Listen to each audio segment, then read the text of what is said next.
Gracias, Señor, porque en el silencio también te podemos escuchar. A veces nuestra vida está tan llena de ruido, a veces estamos haciendo tantas cosas por ti, que no te dejamos a ti hacer cosas en nosotros. Hoy queremos, Señor, escuchar tu voz.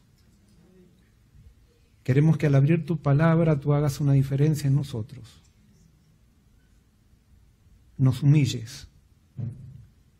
Fortalezcas nuestra voluntad para que estemos dispuestos a poner nuestra voluntad en armonía con tu corazón.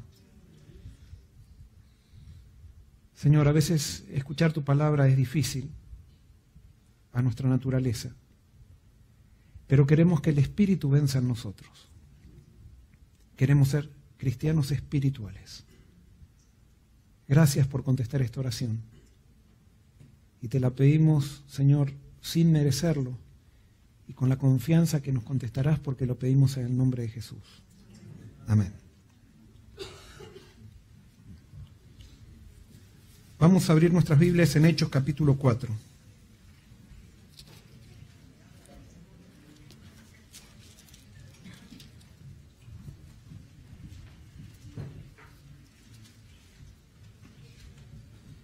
Hechos capítulo 4, versículos 32 al 37.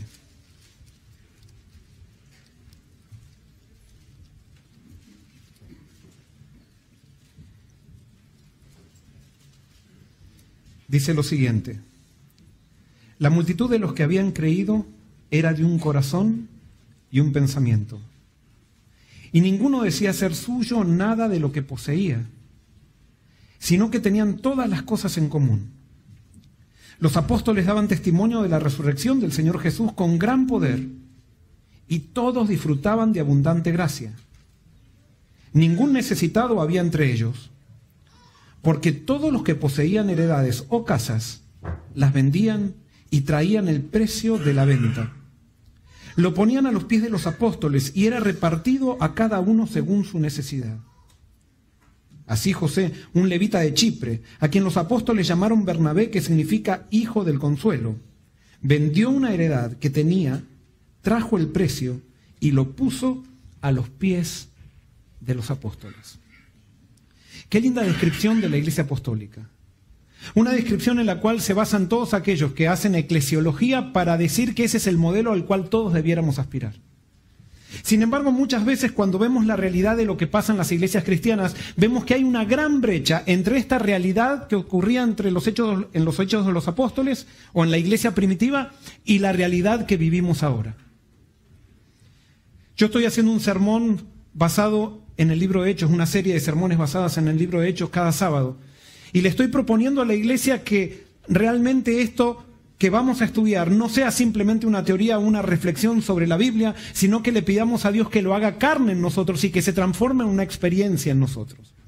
Que la realidad de la iglesia primitiva pueda llegar a ser una realidad en nuestra iglesia.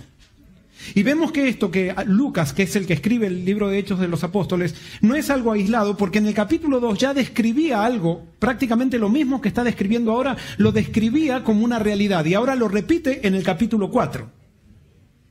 Esta era la realidad de la iglesia apostólica y es la realidad que Dios quiere para su iglesia. Y yo quiero analizar algunos puntos de esto. Hechos 4:32, algún versículo dice: y la multitud de los que habían creído era de un corazón y un alma.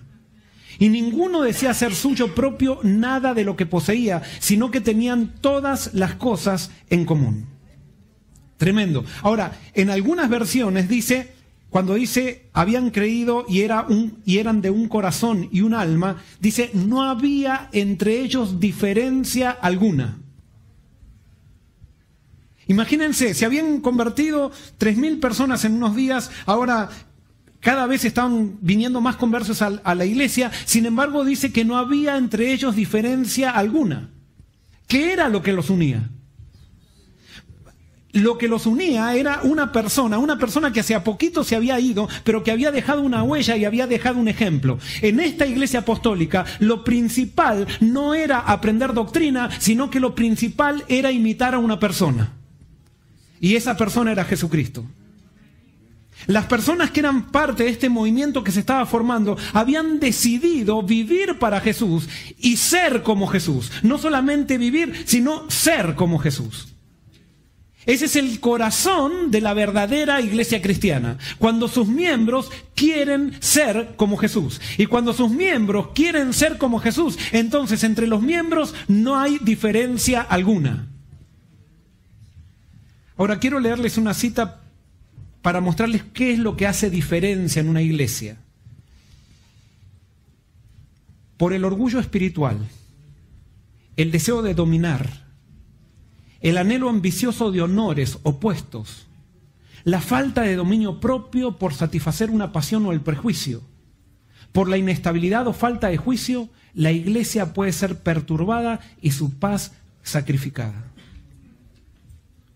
¿Qué es lo primero que quita la paz de la iglesia? Dice el orgullo espiritual. ¿Qué es el orgullo espiritual? ¿Qué es el orgullo espiritual?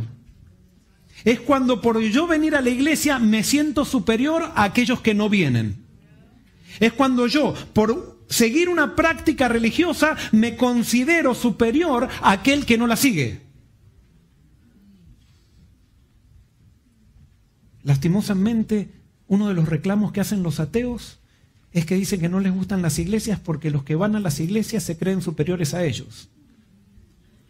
Y muchas veces he estado yo como ministro religioso, he tenido que estar en programas o en debates donde un ateo y un creyente trataban de refutarse las ideas como si fueran políticos.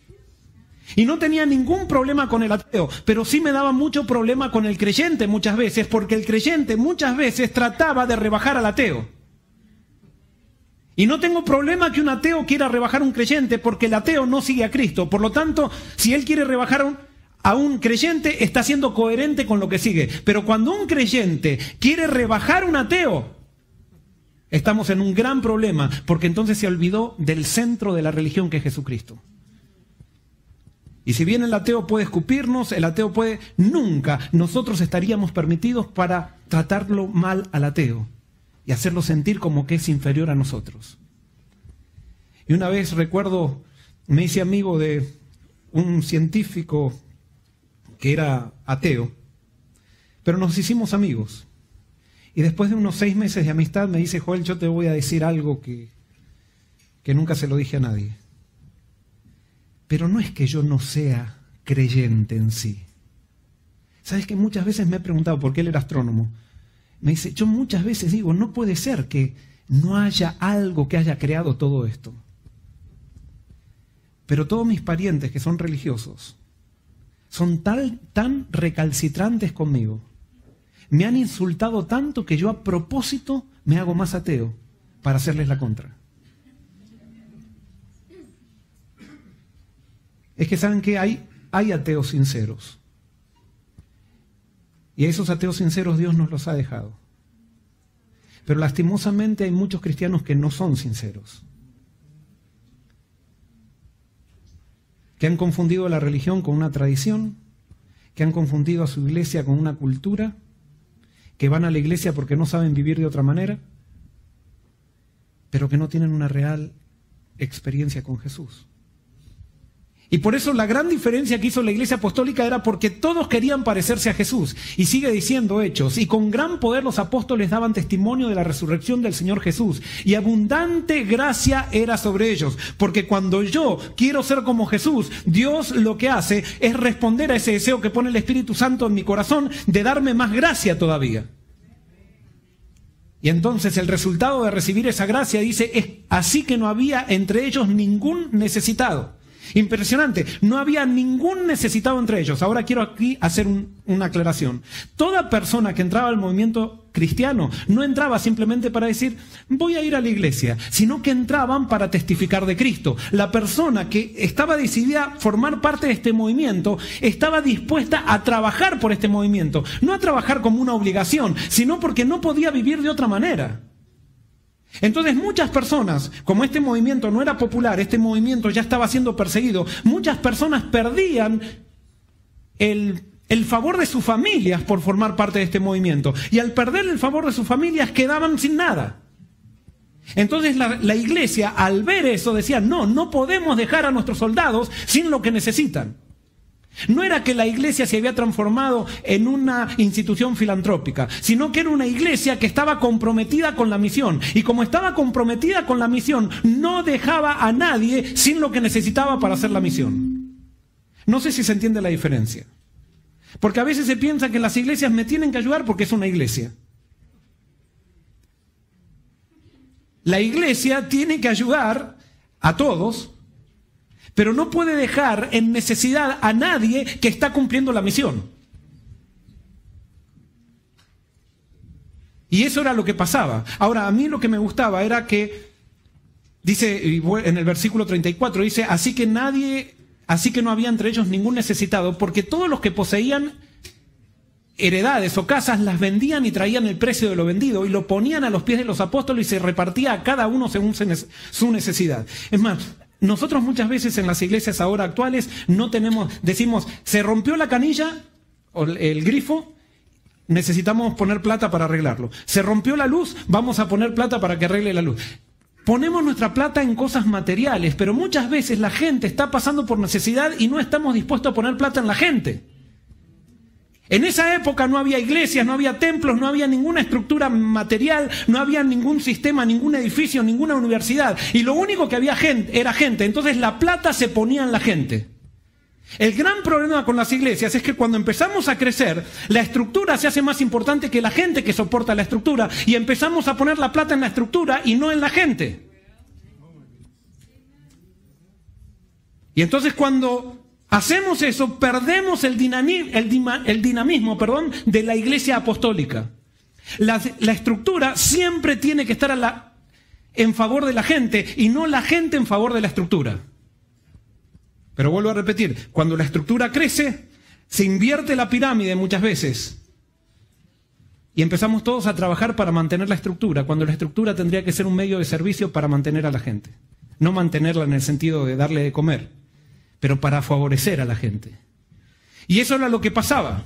Porque todos los que poseían heredades o casas las vendían y traían el precio de lo vendido. Ellos creían en este movimiento, creían en el propósito que tenían. Y no les importaba, ellos sabían que tenían que predicar a Cristo y que Cristo venía e iban a hacer todos los esfuerzos necesarios para que eso suceda. Eso es lo que hace el cristianismo verdadero, no el cristianismo tradicional. El cristianismo verdadero hace que todo lo que haga se transforme en un medio para predicar a Cristo. En un medio para acelerar la venida de Cristo. Y lo ponían a los pies de los apóstoles. Y entonces acá aparece un personaje muy interesante. Entonces José, a quien los apóstoles pusieron por sobrenombre Bernabé, que traducido es hijo de consolación, levita, natural de Chipre, como tenía una heredad la vendió y trajo el precio y lo puso a los pies de los apóstoles. Aquí aparece este personaje Bernabé. A mí me llama muchísimo la atención este tipo de personajes en la Biblia. Yo compararía a Bernabé con personajes como otro que me llama muchísimo la atención es Jonatán.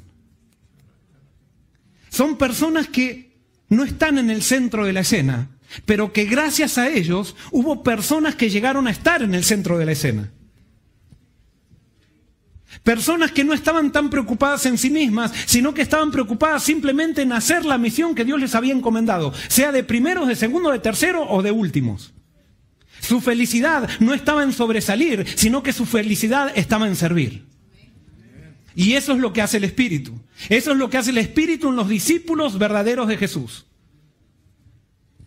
Y allí estaba Bernabé. Y ¿cuál era el perfil de Bernabé? El perfil de Bernabé era levita. ¿Qué era un levita? Fíjense lo que era un levita. Los levitas fueron consagrados por Dios por medio de Moisés para el servicio del tabernáculo y luego del templo de Jerusalén. Eran los únicos designados para el servicio del tabernáculo donde ejercían ministerio desde los 25 hasta los 50 años. En otra edad no podían hacerlo, excepto para hacer guardia junto a sus hermanos. Eso era un levita. Si lo pusiéramos al levita, lo trasladaríamos esa función al día de hoy. ¿Qué es lo que sería un levita? Un trabajador del Señor. ¿Cómo le llamamos a los trabajadores del Señor que viven para eso? ¿Cómo le llamamos? laico no, eso no. Nosotros le llamamos un pastor. Es la persona que vive de los diezmos. Los levitas, ellos se les daba los diezmos y veían de los diezmos, no tenían heredades, para que ellos pudieran enseñar la palabra de Dios todo el tiempo y no tengan que estar gastando tiempo en un trabajo secular para que ellos puedan enseñar al pueblo. O sea que Bernabé, ¿qué era? Era un pastor. Ahora yo quiero que piensen, ¿cómo habrá sido la conversión de Bernabé al cristianismo? ¿Habrá sido fácil? No. Bien difícil, porque él pertenecía a una tradición que rechazó a Jesús. Él pertenecía a una tradición que no quiso saber nada con Jesús. Y él era parte de toda esa estructura, y ahora él tenía que decidir en sí mismo, él tenía que tomar una decisión, si Jesús era el Hijo de Dios o no. Si lo que ese judío rebelde, que algunos acusaban como revolucionario y que estaba trayendo lío en el pueblo, que estaba generando desorden en el pueblo, ¿era el Hijo de Dios? ¿O era un rebelde, como muchos decían? ¿O como los dirigentes religiosos decían que eran sus jefes? Esto me dice algo de Bernabé. Bernabé era una persona que había aprendido a pensar por sí mismo. Y no era simplemente un seguidor y un reflector diciendo, a ver, ¿qué tengo que decir? Vamos a preguntarle al pastor. No, la función de los líderes religiosos no es decirle a la gente lo que tiene que hacer. La función de un líder religioso espiritual, un líder religioso bíblico, es enseñarle a la gente de que puede pensar por sí mismo y que puede tener el espíritu para poder tomar sus decisiones. Es contagiar a la gente del propósito de seguir a Cristo. Esa es la función de un líder religioso. Pero nosotros hemos confundido la función de un líder religioso como que el líder religioso se transforma en una persona que le dice a la gente qué es lo que tiene que hacer y cómo tiene que pensar y qué tiene que creer. Eso no es protestantismo. Eso es religión institucional. Pero la religión de los Hechos de los Apóstoles es una religión de individuos valientes que piensan y que, a pesar de que le estén pagando a ellos, por ejemplo, en el caso de Bernabé, que él recibía quizás del diezmo, ponía en riesgo, por seguir a Cristo, ponía en riesgo lo que él tenía por ser fiel a su conciencia. Eso es un discípulo de Cristo. Otro perfil de Bernabé. Su sobrenombre era varón esforzado, el que anima y entusiasma. En la Biblia dice que el sobrenombre era otro, pero hay ciertas traducciones y muchos eruditos están de acuerdo que esto es lo que quiere decir Bernabé. Varón esforzado, el que anima y entusiasma. ¿Quién le puso ese sobrenombre a Bernabé? ¿Quién le puso ese sobrenombre? Los apóstoles. ¿Y de dónde sacaron la costumbre de ponerle sobrenombre a los apóstoles a la gente? De Jesús. A Jesús le encantaba poner sobrenombres, así como a los jóvenes le encanta poner sobrenombres, con una diferencia. Jesús, todos los sobrenombres que ponía, ¿cómo eran? Eran buenos, eran para darle ánimo a la persona. En cambio, generalmente los que ponen sobrenombres, los que son amigos, se ponen sobrenombres para reírse de una característica de la persona. O sea, si alguien tiene nariz grande, el narigón. O sea, no es para burlarse. A Jesús tomó algo con la gente que la gente hacía para burlarse, y Jesús hace algo con los jóvenes, que eran jóvenes, los 12 que lo seguían, para darles ánimo. Y ahora los discípulos hacían lo mismo. Y notaron que Bernabé era una persona entusiasta, una persona que animaba, una persona que le daba esperanza a la gente. Y yo quiero decirles, tenemos que tener más Bernabés en la iglesia. ¿Qué pasó, Bernabé? Bernabé se juntó con Pablo cuando nadie lo quería y lo introdujo a los apóstoles. ¿Se acuerdan la conversión de Pablo? Pablo se convirtió y ningún cristiano quería acercarse a Pablo. Es más, todos lo miraban a Pablo como diciendo, no. Y Bernabé dijo, yo voy a cruzar la barrera del prejuicio y voy a creer en el Espíritu Santo, porque Bernabé dice, el Espíritu Santo me transformó a mí, por lo tanto puede transformar a cualquiera. Quiero decirte algo, cuando el Espíritu Santo todavía no te ha transformado, tú no crees en la transformación de otro. Cuando el Espíritu Santo todavía no te ha transformado, tú no puedes creer en la transformación de tu enemigo. Y Dios te pide que creas que cuando tienes un enemigo, Dios tiene tanto poder incluso para transformar a tu enemigo. Y por eso ningún cristiano verdadero tiene justificación para hacerle guerra a su enemigo. Y por eso, si quieres pertenecer a este movimiento, hermano y hermana, más vale que pienses lo que significa. Porque si tú no quieres amar a tu enemigo y yo no quiero amar, no somos para este movimiento. Somos para otro. Vámonos a la religión institucional. Él se juntó con Pablo cuando nadie lo quería y le dio una oportunidad a Pablo. En Hechos 11:24 nos dice que Bernabé era varón bueno, lleno del Espíritu Santo y fe. Era una persona que vivía entregada totalmente a Dios. Y también, una vez que lo introdujo él a los apóstoles, a Pablo, se hizo amigo de Pablo, pero resulta que a Pablo tampoco no le dejaban hacer misión. Entonces Bernabé fue el primero a decirle: Pablo, vení, te invito, ya que nadie te quiere hacer misión contigo, te invito a hacer que hagas misión conmigo. Y él se juntó con Pablo cuando eso iba quizás en detrimento de su propia reputación. ¿De quién aprendió eso Bernabé? De Jesús. Los otros cristianos, si bien eran sinceros, todavía no habían desarrollado una cercanía con Jesús para aprender esas cosas de Jesús. Y Bernabé lo entendió, y gracias a Bernabé hubo un Pablo. Uno de los primeros en predicar a los paganos en Antioquía fue Bernabé. ¿Por qué? Porque en Antioquía había cristianos que empezaron a predicar a gente que era pagana, cuando se creía que solamente los judíos tenían que aceptar el mensaje. Pero resulta que cuando la gente pagana empezó a aceptar el mensaje, Bernabé fue el que dijo: yo quiero ir a Antioquía y predicarle a ellos también. O sea que Bernabé fue uno de los primeros que se abrió a la idea multicultural de lo que es el cristianismo. Bernabé no hacía diferencias entre culturas. No se creía superior a ninguna cultura. Él sabía que Jesús había venido a salvar al ser humano, no importa de qué color, de qué raza y de qué país viniera. Y por eso fue un pionero en esto. Llevó ofrendas a Jerusalén, a los apóstoles junto con Pablo. ¿Por qué? Porque Jerusalén estaba siendo perseguida, y entonces en Antioquía, que se habían convertido paganos que eran ricos, se dieron cuenta de que los de Jerusalén estaban padeciendo necesidad, y entonces mandaron a Bernabé y a Pablo para enviar ofrendas a Jerusalén. Todo por la influencia de Bernabé, que había vendido su propiedad para darla a los necesitados. Introdujo a Juan Marcos, el evangelista, en la misión. Y así como invitó a Pablo, lo invitó a su sobrino Juan Marcos a la misión. Pero resulta que cuando estaban en la mitad del viaje que hizo Juan Marcos, se desanimó por los problemas y se volvió. Entonces terminaron de hacer el viaje misionero con Pablo, y cuando volvieron, Bernabé le dijo a Juan Marcos, ven, acompáñanos de vuelta. Y cuando Pablo escuchó a Bernabé, ¿qué le dijo Pablo? Bajo ningún punto. Le dijo: Bernabé nos traicionó, nos dejó a la mitad de camino. Y fíjense que Pablo fue el apóstol Pablo, el gran apóstol Pablo. Y Bernabé le dijo: no, le vamos a dar otra oportunidad a este joven. Ninguna oportunidad más, dijo Pablo.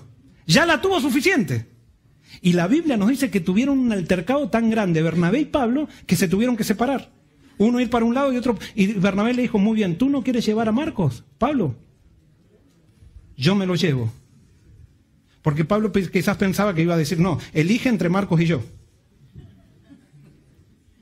Pero ¿saben quién le dio ejemplo a Pablo? Hubo dos personas que le dieron ejemplo a Pablo.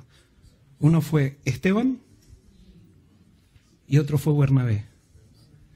Por eso, nosotros le damos mucho realce a muchas personas en la Biblia. Pablo, el gran apóstol, y es verdad que fue un gran apóstol, pero si no hubiera habido un Esteban y no hubiera habido un Bernabé, no hubiera habido un gran apóstol Pablo. Bernabé se mantuvo firme a lo que sabía que tenía que hacer y lo que hacía Jesucristo. Y lo hizo. Y por eso es necesario que siempre le demos oportunidades a los jóvenes. Porque todos nos equivocamos, no solamente los jóvenes. Y Bernabé lo entendió. Bernabé no era exigente, sino comprensivo. Y esa actitud hizo que Marcos llegue a ser el evangelista que escribió el primer evangelio. Bernabé, un entusiasta. Alguien que era generoso, alguien que siempre estaba dispuesto a dar una oportunidad. Sin embargo, ese perfil de Bernabé, Lucas introduce a Bernabé, pero después introduce a un perfil un poquito diferente, ¿sí? Un poquito diferente, ¿sí? La antítesis de Bernabé. ¿Quién fue la antítesis de Bernabé? Vamos a Hechos 5, 1 al 11. Hechos 5, 1 al 11. Dice así: en cambio, y por eso dice empieza en cambio, como diciendo, estaba Bernabé, pero en cambio un hombre llamado Ananías, con Zafira su esposa, vendió una posesión y sabiéndolo también su esposa, se quedó con una parte del dinero. Trajo el resto y lo puso a los pies de los apóstoles. Pedro le dijo, Ananías, ¿por qué Satanás ha llenado tu corazón hasta inducirte a mentir al Espíritu Santo y a quedarte con parte del precio de la heredad? Reteniéndola, ¿no quedaba para ti? Y vendida, ¿no estaba en tu potestad? ¿Por qué pusiste esto en tu corazón? No has mentido a los hombres, sino a Dios. Cuando Ananías oyó estas palabras, cayó y expiró. ¡Wow! Y vino gran temor sobre todos los que lo oyeron. Y los jóvenes lo envolvieron, lo sacaron y lo sepultaron. Pasadas unas 3 horas entró su esposa sin saber lo que había sucedido. Entonces Pedro le preguntó, dime, ¿vendisteis en tanto la heredad? Ella respondió, sí, en tanto. Y Pedro le dijo, ¿por qué os pusisteis de acuerdo para tentar al Espíritu del Señor? A la puerta están los pies de los que han sepultado a tu esposo y te sacarán a ti. Al instante ella cayó a los pies de él y expiró. Cuando entraron los jóvenes, la encontraron muerta. La sacaron y sepultaron junto a su esposo. Y vino un gran temor sobre toda la iglesia y sobre todos los que oyeron estas cosas. A mí me parece que se equivocaron acá. Esta parte debe ser del Antiguo Testamento. Pero está en el centro del Nuevo Testamento. Y acá hay algo que no lo voy a poder explicar totalmente porque yo tampoco entiendo todo esto. Simplemente les voy a abrir el diálogo acá, o sea, para que todos pensemos. Pero ¿saben qué? Si bien Dios es bueno, es misericordioso, Dios no se deja abusar. Con Dios no se juega. En otras palabras, Dios te dice, ¿tú quieres no estar conmigo? Yo te doy total libertad. Ojo, si tú no quieres estar con Dios, Dios no te va a tirar un rayo y te va a decir, ¡pum! No estás conmigo, te voy a matar. El problema es cuando tú quieres estar con Dios y quieres decirle a Él cómo tiene que hacer las cosas. Eso no se puede. O sea, los que somos padres sabemos que cuando nuestros hijos nos dictan a nosotros lo que tenemos que hacer, fallamos como padres.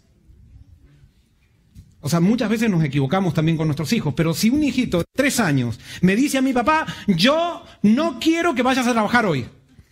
Entonces yo digo, ay, está bien, nene, y me empieza a llorar y a patalear y digo, está bien, hoy no voy a trabajar y me quedo contigo.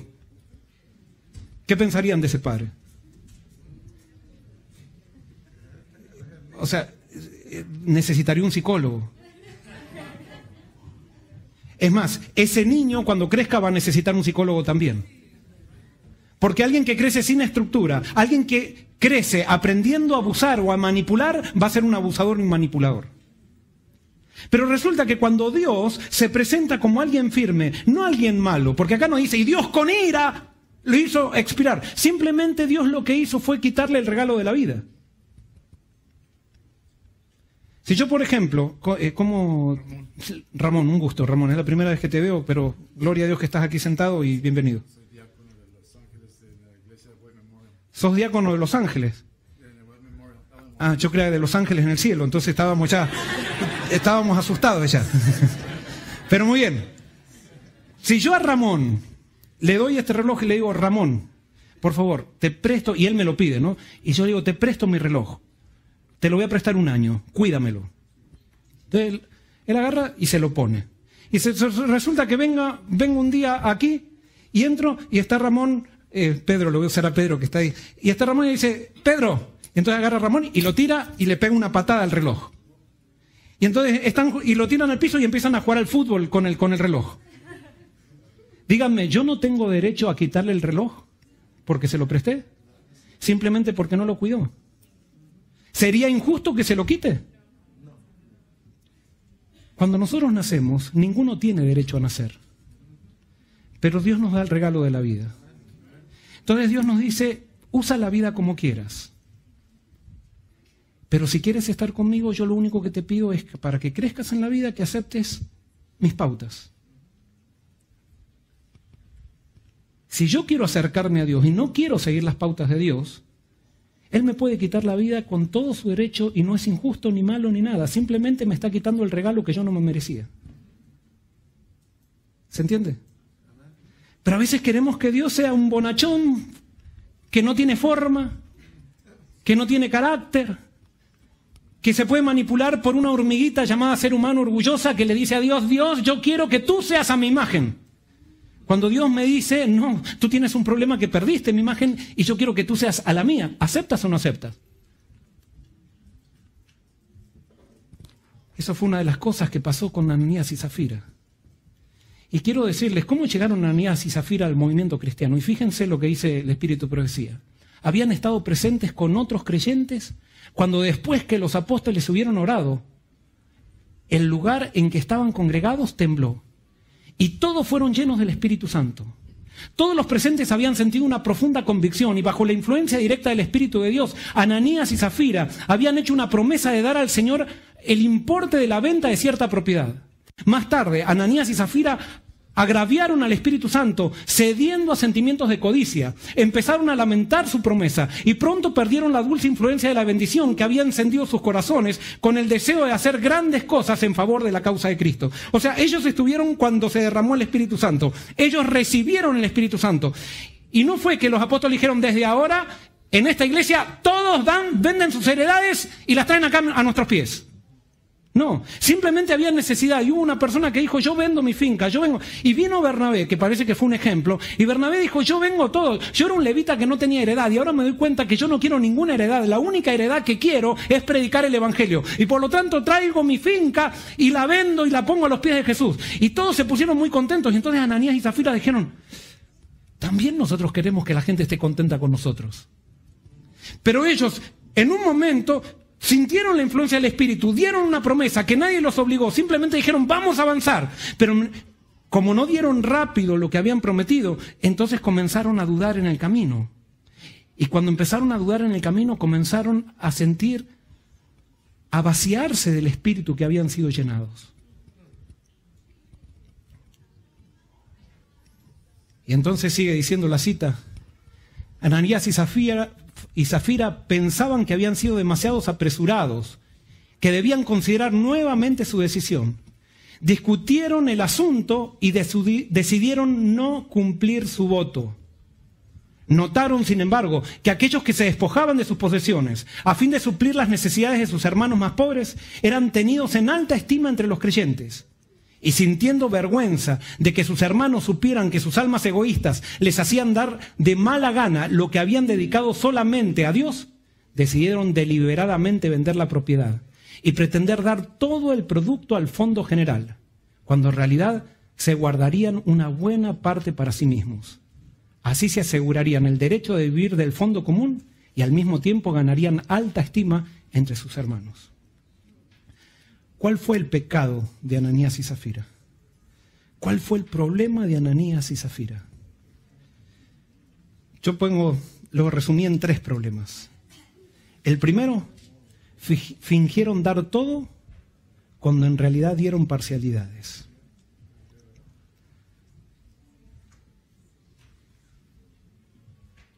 Y ahora voy a tocar algunos aspectos prácticos.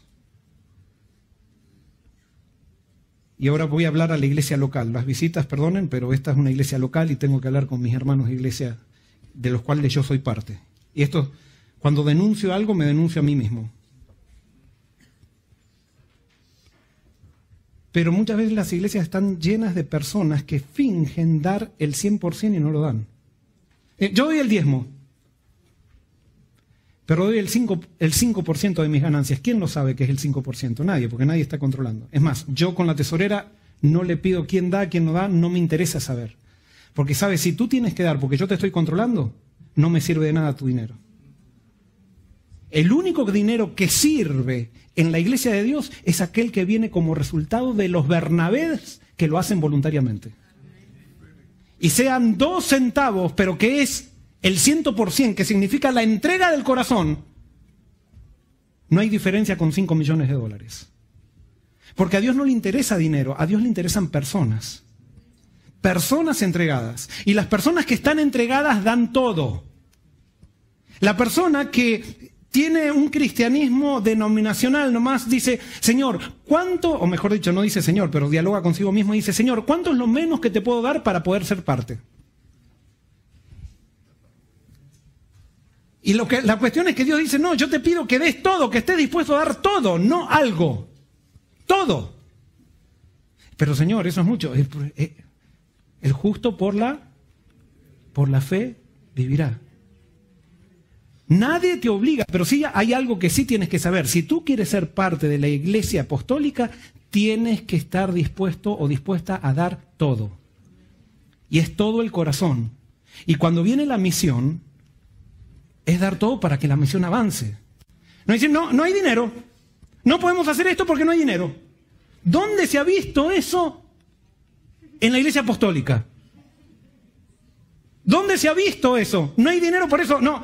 Que no vengan más, que no entren más, porque no tenemos más casas para darle. No hay más Bernabé que vendan la finca.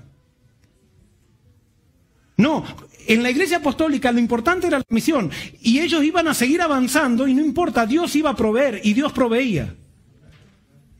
Porque todo es un paso de fe.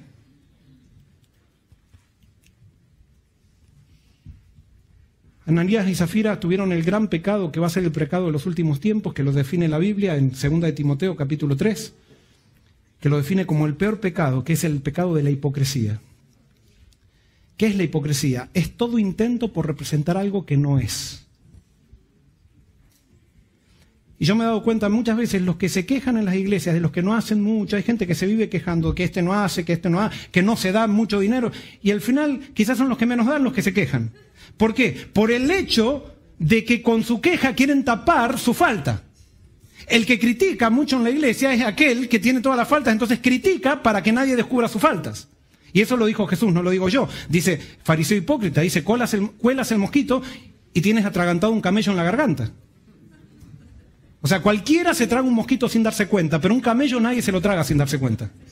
Pero entonces, cuando tienes el camello atravesado en la garganta, comienzas a hacer énfasis en los mosquitos de todos los otros que se están comiendo, para que nadie se dé cuenta de ese camello que tienes. Y por eso la crítica es algo que no existe en el pueblo de Dios. La crítica, el hablar de una persona, es algo que es ajeno a la voluntad de Dios, ajeno al espíritu de la verdadera iglesia.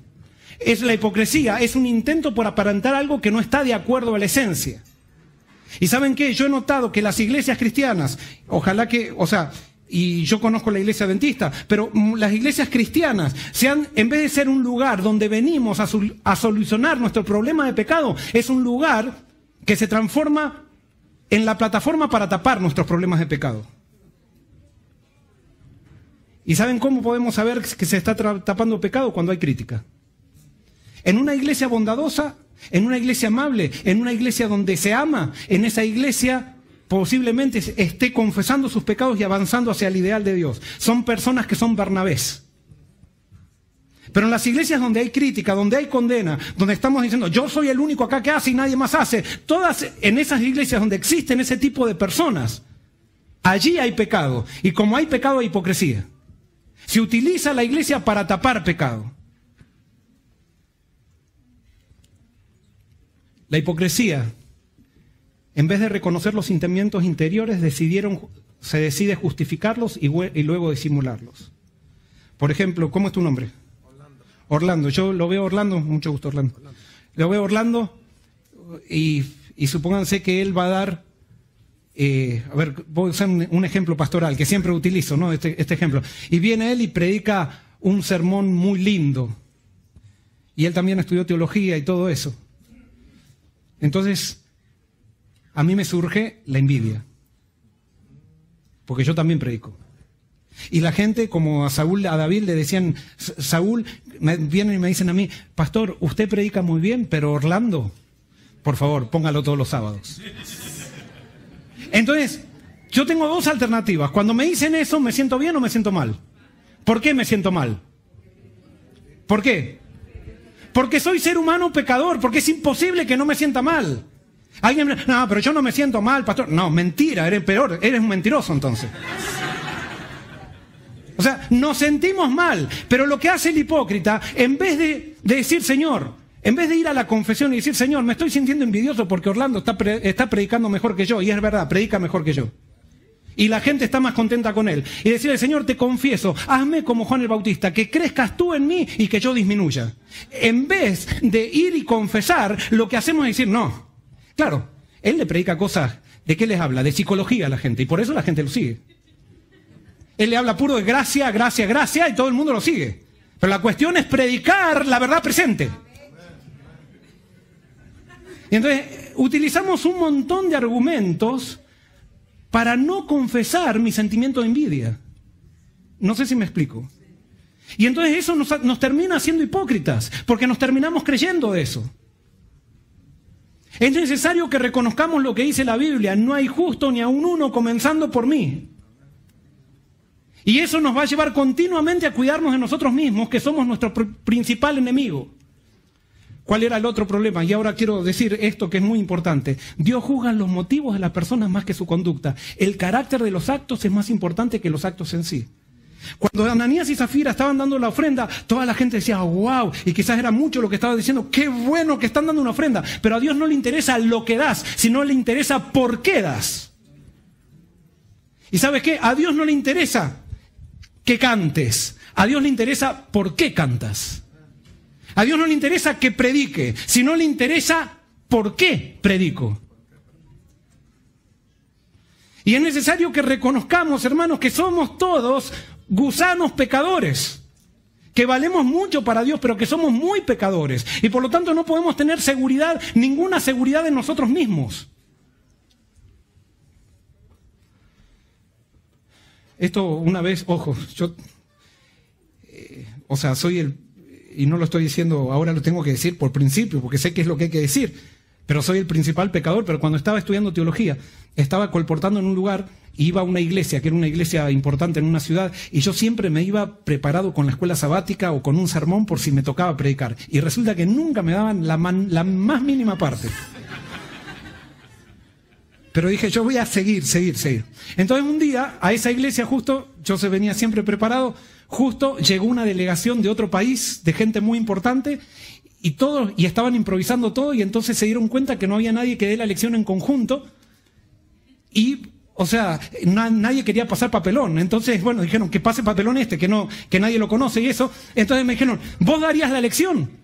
Y entonces por adentro mío surgió así como diciendo, aquí estoy, preparado. Entonces, preparado.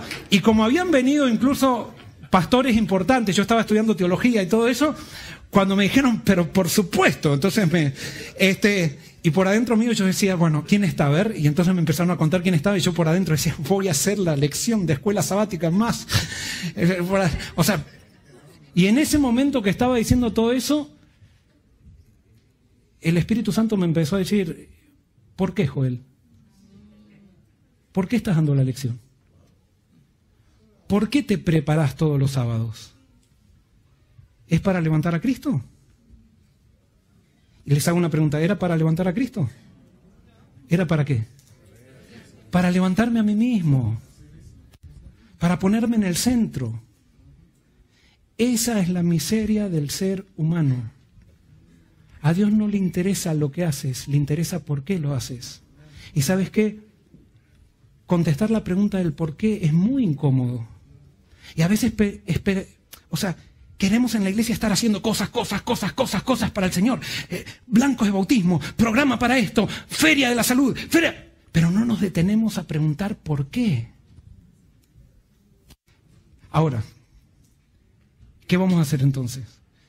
Ahí descubrimos nuestra miseria y decimos, hoy tenemos feria de salud y nos damos cuenta que la estamos haciendo para sobresalir y eso. No, ¿qué tenemos que hacer? Vamos a hacer la feria, pero antes de la feria arrodillémonos y digamos, Señor, te entregamos nuestro orgullo, te entregamos y que seas tú el que se glorifique. Y ¿saben qué? A medida que confesamos personalmente y corporativamente nuestra pecaminosidad, Jesús se puede manifestar. Y por eso es necesario, recuerda, no hay pregunta más importante en la Biblia que ¿por qué? no es tan importante el qué, sino el por qué. El otro problema con Ananías y Zafira es que se vaciaron del Espíritu. Cuando tú te entregas a Dios, Dios te bautiza con el Espíritu Santo y te llena. Eso se llama la plenitud del Espíritu. Pero si tú comienzas a caminar como todos empezamos a caminar y nos empezamos a olvidar del Espíritu, comenzamos a cometer un pecadito, nos empezamos a vaciar del Espíritu. Cada vez nos vamos vaciando más. Y entonces nosotros muchas veces, en vez de confesar, nos metemos en más actividad que genera la incomodidad de ese vaciamiento. Y pensamos que con actividad vamos a poder llenarnos del Espíritu. La actividad no te llena del Espíritu, es la confesión lo que te llena del Espíritu. Es confesar a Cristo como tu Salvador, es confesar a Cristo como aquel que perdona tus pecados, es confesar tu pecaminosidad que hace que recibas nuevamente el Espíritu y te entregues totalmente a Él para ser plenos. Pero Ananías y Zafira fueron llenos del Espíritu, pero comenzaron a caminar y comenzaron a mirar una cosita en la televisión que no era tan buena, pero dijeron, bueno, no hay que ser tan fanático. Comenzaron a hacer y a salir con la novia y por ahí se daban besitos de más y eso, pero bueno, todo el mundo lo hace. O sea, se fueron vaciando del Espíritu y llega un momento que si te vacías del Espíritu, puedes pecar contra el Espíritu Santo. Y por eso, acá no está la cuestión de que tengamos miedo, la cuestión es que tener temor de Dios. Para estar con Dios tengo que estar entregado totalmente. No es un juego la iglesia, no es una tradición, es vivir para encontrarnos con Cristo nuevamente. Ellos se vaciaron del Espíritu. Y ellos tenían el síndrome de Jonás. ¿Cuál es el síndrome de Jonás? Jonás, que era profeta, pensaba que podía huir de Dios. Y quiero decirte, y me quiero decir a mí, no podemos huir de Dios. Fíjate lo que dice Jeremías 17:10. Yo, Jehová, que escudriño la mente, que pruebo el corazón, para dar a cada uno según su camino, según el fruto de sus obras. Dios escudriña la mente. Dios sabe por qué tú haces las cosas. Él no necesitas confesarlo. Tú necesitas confesarlo para tú reconocer y para que te des cuenta de que hay un problema en ti. Pero Dios escudriña todo, tú no estás solo nunca. Lo que tú haces allí en el internet, cuando nadie te ve, allí está Dios contigo. Lo que tú haces en el baño, allí está Dios contigo. Lo que tú haces con tu novia cuando nadie te ve, allí está Dios contigo. Y esa conciencia de la presencia de Dios era lo que producía la santificación de la iglesia apostólica. No era que se ponían los apóstoles y decir, vamos a hacer un manual de iglesia, a ver, esto no se puede hacer, aquello no se puede hacer. No, era la presencia de Dios en la iglesia que santificaba al pueblo. Es la presencia de Dios lo que santifica, no son las reglas, los manuales ni las pólizas. Y necesitamos mucho más de Dios en las iglesias y mucho menos de cosas humanas. Necesitamos levantar a Jesucristo, ese Jesucristo santo verdadero, no el Jesucristo inventado que a veces se mete en las iglesias para nombrarlo, pero que no se estudia su vida de santidad, que realmente fue lo que nos dio la salvación. Primera de Crónicas 28:9 dice, y tú, Salomón, hijo mío, reconoce al Dios de tu Padre y sírvele con corazón perfecto y con ánimo voluntario, porque Jehová escudriña los corazones de todos y entiende todo intento de los pensamientos. En otras palabras, Dios sabe por qué haces lo que haces. Y yo, por ejemplo, hoy estoy predicando un sermón acá. Pero ¿saben qué? Este sermón mío de Joel Barrios está contaminado por mi orgullo. Y necesita ser purificado por la sangre de Cristo para que Cristo sea el que sea levantado. Todo lo que hacemos nosotros está contaminado por nuestro orgullo. Es por eso que necesitamos la intercesión continua de Cristo. No solamente confesar y pedir perdón por una vez, sino que necesito continuamente estar sabiendo que Jesús intercede por mí, porque yo soy tan orgulloso que continuamente contamino lo que el Espíritu Santo hace en mí. Y es por eso que no nos salvamos por lo que nosotros hacemos, no nos salvamos incluso por lo que el Espíritu Santo hace en nosotros, sino que solamente nos salvamos por lo que Cristo hizo, lo que Cristo hace por nosotros, intercediendo allí en el cielo por nosotros. Esa es la verdad del Evangelio. Conclusión. Hechos 5, 12 al 16. Dice así: los apóstoles realizaban muchos milagros y prodigios en el pueblo. Y todos los creyentes solían reunirse en el pórtico de Salomón. De los demás, ninguno se atrevía a juntarse con ellos, aunque la gente los alababa grandemente. Y los que creían en el Señor aumentaban cada día más. Tanto hombres como mujeres se agregaban a ellos. La gente sacaba a los enfermos a las calles y lo ponían en lechos y camillas para que al pasar Pedro, a lo menos su sombra tocare a alguno de ellos. Y aún de las ciudades vecinas muchos venían a Jerusalén, trayendo enfermos y atormentados por espíritus impuros, y todos eran curados. Quiero acá resaltar 2 versículos. Dice, de todos los demás, ninguno, versículo 13, ninguno se atrevía a juntarse con ellos, aunque la gente los alababa. Y en el versículo 14 dice, y Dios añadía, entraban a la iglesia un montón. O sea, había gente que no se animaba a juntar con ellos. Y ahora les hago una pregunta. ¿Quién no se animaba a juntarse con los discípulos? ¿Quiénes? ¿Quiénes? ¿Sabes quiénes? Los que no se animaban a entregarse totalmente. Y esto es una lección tremenda, hermanos y hermanas. Cuando la iglesia llegue a ser un movimiento nuevamente, ¿saben quién va a limpiar la iglesia? Dios. Dios va a limpiar la iglesia. Y solamente van a querer formar parte de este movimiento aquellos que quieran vivir entregados todo. Y no simplemente que están convencidos de que ser vegetariano nos da 10 años más de vida y que salimos en la National Geographic y todo lo demás. No. Los que quieran formar parte van a ser personas que quieran estar entregados a Cristo, porque con Cristo no se juega. Pero con Cristo, porque díganme la experiencia de los apóstoles y de Bernabé si no fue una experiencia feliz. Tenemos que tener la iglesia llena de Bernabés, gente llena del Espíritu. Y yo tengo que ser el primero. Y si no, más vale, dejemos esto. Porque no se trata de traer gente a la iglesia. Se trata de traer a los sinceros, que quieren estar totalmente entregados. Voy a pasar este versículo que fue, porque ya estamos tarde y al final hoy hicimos todo más rápido y yo estoy terminando a la misma hora de siempre. Pero quiero terminar simplemente 2 reflexiones, hermanos. La iglesia de College. Hemos aumentado el presupuesto de iglesia. ¿Ustedes lo tienen ahí en el boletín? ¿Alguien tiene un boletín ahí? ¿Alguien tiene un boletín a mano? Gracias. Hemos aumentado el presupuesto de iglesia a $5.800. Hermanos, esto es una miseria. Perdonen, esto quizás no tendría que hablarlo acá, pero esto es una miseria. Nuestro presupuesto tendría que ser $15.000. Y ¿saben qué? A veces a mí me da un poquito de, como pastor, tener que estar para hacer algo, tener que estar tratando de trabajar, porque no hay plata, que esto y el otro. No, la misión no la podemos trabar por falta de plata. Pero tenemos que empezar entonces a poner las prioridades en su lugar. Y con esto yo no los voy a controlar, ni ustedes me van a controlar a mí, sino que estoy simplemente apelando al espíritu voluntario de ustedes. Es necesario que aumentemos nuestras ofrendas. No porque yo toque esa ofrenda, porque necesitamos, nuestros ministerios están creciendo, nuestra misión está creciendo, hemos puesto una radio, estamos haciendo videos, estamos predicando el Evangelio, estamos dando estudios bíblicos y estamos también tratando de asistir a los estudiantes, estamos haciendo muchas cosas que Dios nos ha dado la oportunidad, pero no podemos frenar la misión por falta de dinero. Tenemos que construir un templo nuevo, no cabemos. ¿Y sabe qué? Dios no nos está pidiendo que demos todo el dinero. Él nos está pidiendo que demos todo lo que podemos. Y si nosotros damos todo lo que podemos, Él va a hacer lo demás. Porque la cuestión no es que va a ser un sacrificio dar, porque ya hizo un sacrificio demasiado grande Jesús en la cruz, que comparado con cualquier sacrificio nuestro, todo lo nuestro queda hecho una miseria al lado de lo que Él hizo. Y por eso Jesús nos está dando el privilegio de dar. No es un sacrificio, es el privilegio de dar.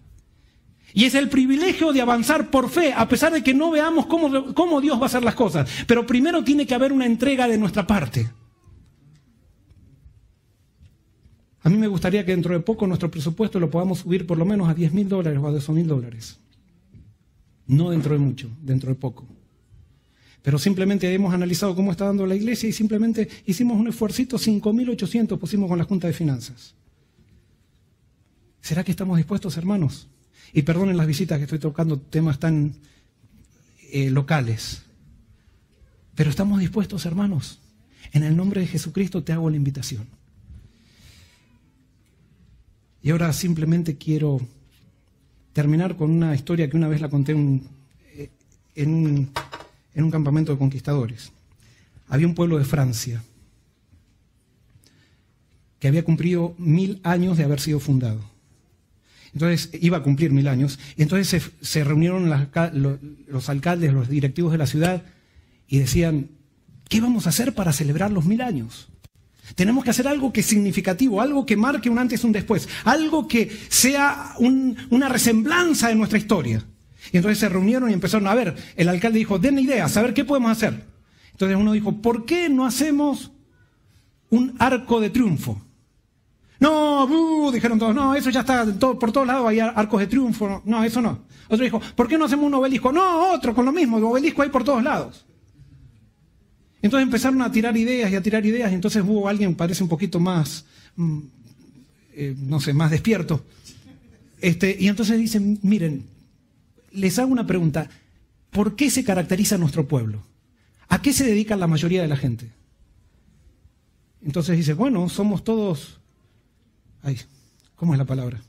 Somos todos, ¿cómo? Vinicultores o vitivinícolas, no sé cuál será, pero una de esas dos. Somos todos, o sea, todos producimos vino, gracias. Todos producimos vino. Bueno, ¿qué les parece? Miren lo que podemos hacer. ¿Qué les parece si hacemos el barril más grande que alguna vez se construyó? Y como todos hacemos vinos y nuestros vinos son famosos en todo el mundo por ser vinos que todo el mundo aprecia, a ese barril hacemos el barril más grande que alguna vez se hizo y le pedimos a cada uno de nuestros ciudadanos que traiga el mejor vino de su casa y lo llenamos al barril con el vino. Entonces, empezaron, no, esperen, todavía no. Lo llenamos con el mejor vino. Y entonces, para la celebración, lo invitamos al rey de Francia. Y entonces, abajo del barril ponemos un grifo. Y entonces, después que pasan todos los aldeanos a poner su vino en el barril, entonces traemos la orquesta, también tocamos con la orquesta aquí, de la orquesta del teatro, y ponemos la orquesta y abrimos y el rey va a probar el vino más rico que alguna vez se probó en la historia. Todos dijeron...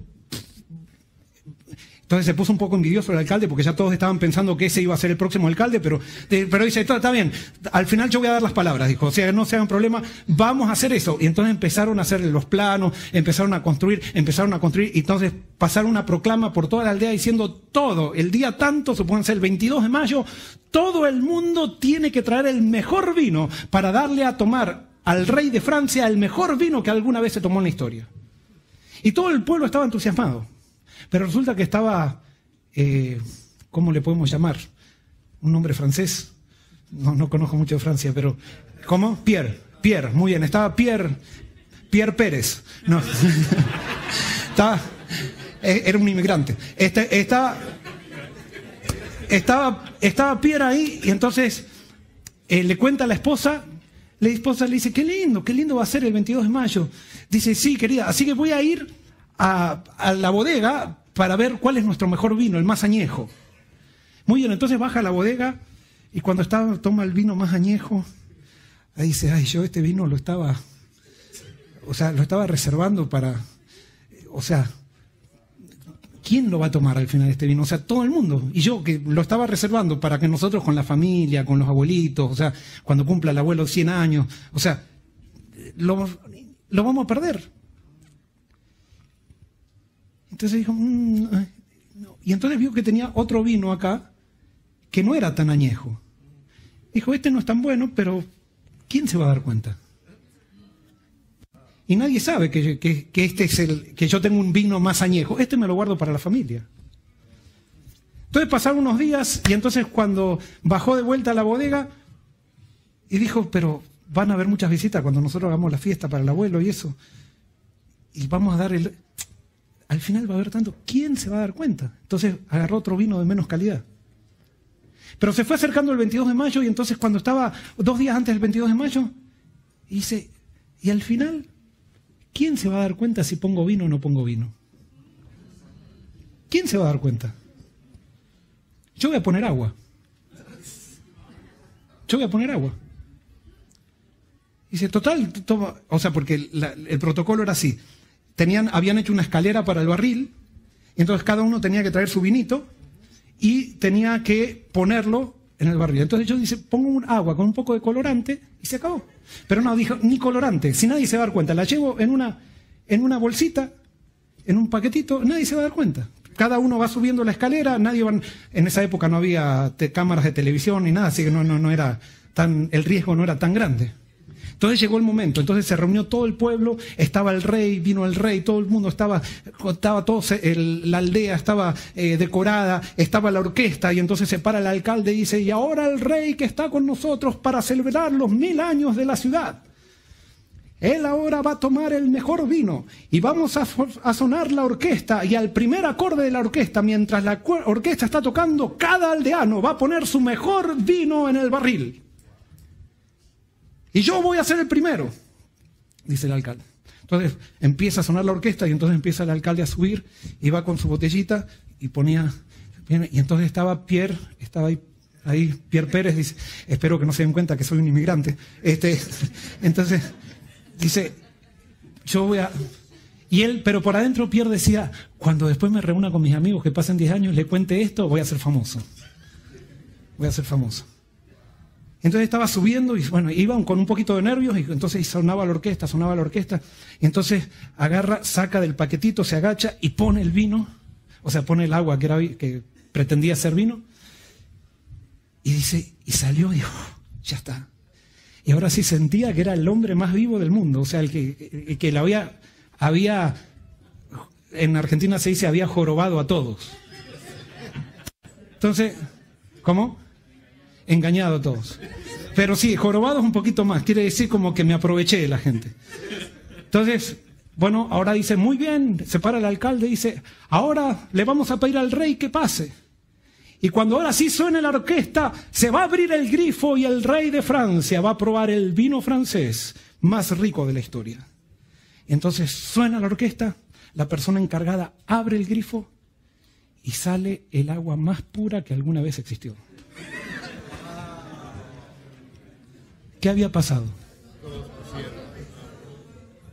Todos pensaron que un poco de agua en tanto vino, nadie se iba a dar cuenta.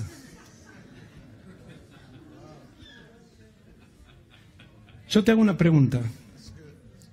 En el movimiento de Dios, Dios te pide solamente una cosa, que pongas tu mejor vino, porque Dios exprimió por ti en una cruz. Y si tú no estás dispuesto a dar tu mejor vino, Jesús te dice con tristeza, más vale vete, pero no juegues conmigo. Si queremos volver a hacer movimiento, es necesario que tomemos en serio el llamado que Dios nos hizo personal. Y nuestra actitud personal va a alimentar la actitud corporativa. Jesús dio el mejor vino por nosotros. Hoy te pide que tú des el mejor vino que Él te quiere dar. Que Dios te bendiga.